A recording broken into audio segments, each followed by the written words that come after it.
வணக்கம். இன்றைய தினம் ஒரு புது சப்ஜெக்ட், ஒரு விடயத்தை பற்றி பேச இருக்கின்றேன். அது எங்களுடைய பாலியல் வாழ்க்கையில் சுய இன்பம், மஸ்டுபேஷனை பற்றி. நான் முதலாக களிமண்ணாலான படைப்பில் செய்த ஒரு ஆக்கம் இந்த யோனி, அதாவது பெண் உறுப்பும் ஆண் உறுப்பும் சந்திக்கின்ற இந்த கலைப்படைப்பை நான் சிறுவயது பாலியல் துஷ்பிரயோகத்திலிருந்து என்னை குணப்படுத்தும் நோக்கோடு செய்யப்பட்ட ஒரு கலைப்படைப்பு இதாக அமைகின்றது. ஆரம்பத்தில் உண்மையிலேயே எனக்கு ஆண் உறுப்பு, யோனி, எங்களோட பெண்ணுறுப்பு இவற்றை பற்றி கதைப்பதென்று சொன்னால் மிகவும் கூச்சமாகவும் வெட்கமாகவும் இருந்தது. இதை செய்துவிட்டு இதை பகிரங்கப்படுத்த முடியாது இருந்த காலம் பல காலமாக இருந்தது. பின்னர் மெதுவாக எனது நண்பியோடு உரையாடலை ஆரம்பித்து இவ்வாறு மெதுவாகத்தான் இன்று இணையதளத்தில் இதை பற்றி பகிரங்கமாக கதைக்கக்கூடிய அளவுக்கு நான் வளர்ந்துள்ளேன். ஆனால் ஆரம்பத்தில் எனக்கும் இந்த பாலியல் உறவு, பாலியல் இன்பம், சுய புணர்ச்சி இவற்றை பற்றி கதைப்பதென்று சொன்னால் ஒரு வெட்கம், கூச்சம் இருந்தது என்பது உண்மை. அதாவது இவை பேசப்படாத ஒரு விடயங்கள்.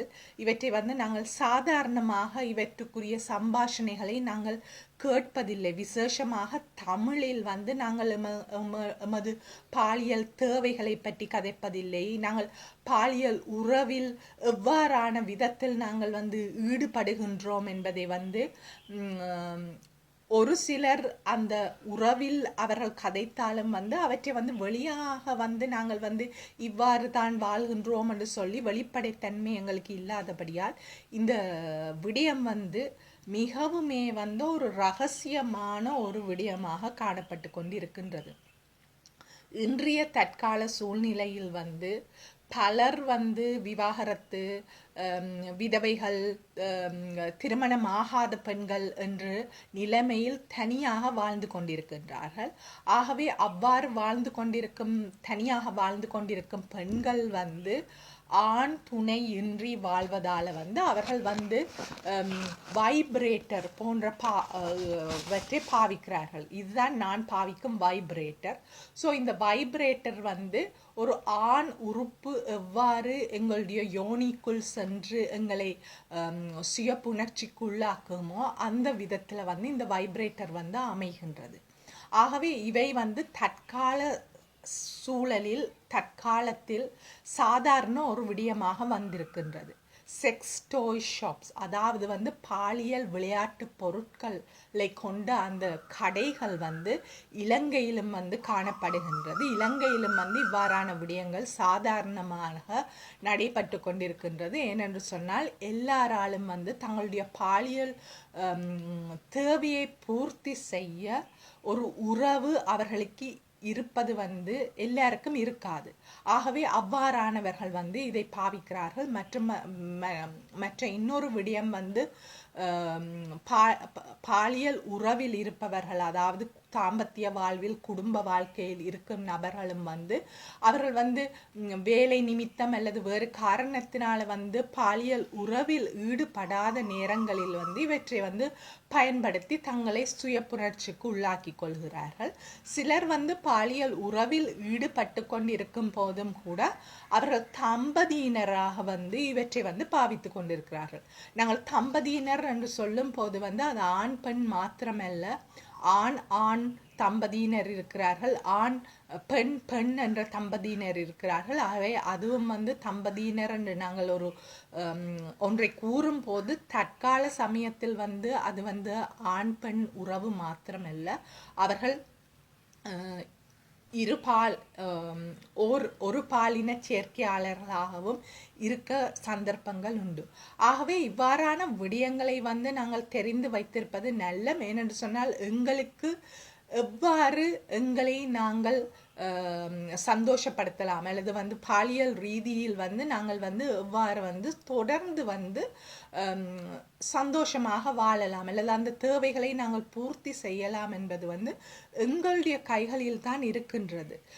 ஒரு பாலியல் தேவையை பூர்த்தி செய்யணும் என்ற ஒரு நோக்கத்துக்காக வந்து ஒரு திருமண பந்தத்தில் இணைய வேண்டிய அவசியம் இல்லை. திருமணம் என்பது வந்து பாலியல் வாழ்வு அதில் முக்கியம் வகிக்கின்றது. ஆனால் பாலியல் வாழ்வு மாத்திரமல்ல திருமண வாழ்க்கையில் வாழ்க்கை என்று சொன்னால் அதுல வந்து பொருளாதாரம், அதுல வந்து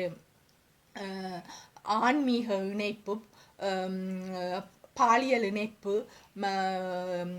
இமோஷனல் உணர்ச்சிகளை அடிப்படையாக கொண்ட இணைப்புகள், மற்றது வந்து எங்களுடைய பேஷன், அதாவது நாங்கள் செய்யும் தொழில்கள், எங்களுக்கு இருக்கின்ற அந்த ஆர்வம், இவற்றை எல்லாம் கொண்டுதான் ஒரு திருமண பந்தம் என்பது வந்து இருக்கின்றது. ஆகவே அந்த பாலியல் தேவை எங்களுக்கு இருக்கும்போது நாங்கள் சுயமாக அதை வந்து எங்களுடைய தேவைகளை நாங்கள் பூர்த்தி செய்வோமானால் உண்மையிலே வந்து நாங்கள் வந்து சரியான நபர்களை ஏற்ற நேரத்தில் நாங்கள் கண்டுகொள்ளலாம். அவ்வாறு அவர்கள் கிடைக்காவிட்டாலும் வந்து நாங்கள் தொடர்ந்து எங்களுடைய பயணத்தை தொடர்ந்து மேற்கொண்டு கொண்டு போகலாம். ஆகவே இந்த விடயங்களை கதைக்குவதற்கு வந்து நாங்கள் ஒரு நாளுமே வந்து தயங்கக்கூடாது. இவற்றை சாதாரணமாக கதைப்போம்.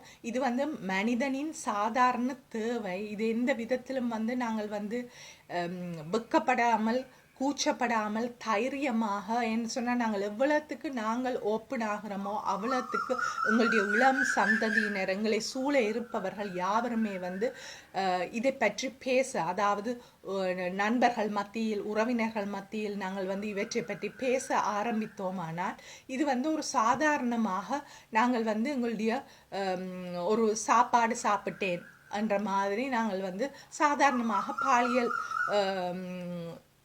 பாலியல் விஷயங்களையும் கதைக்கக்கூடியதாக இருக்கும்.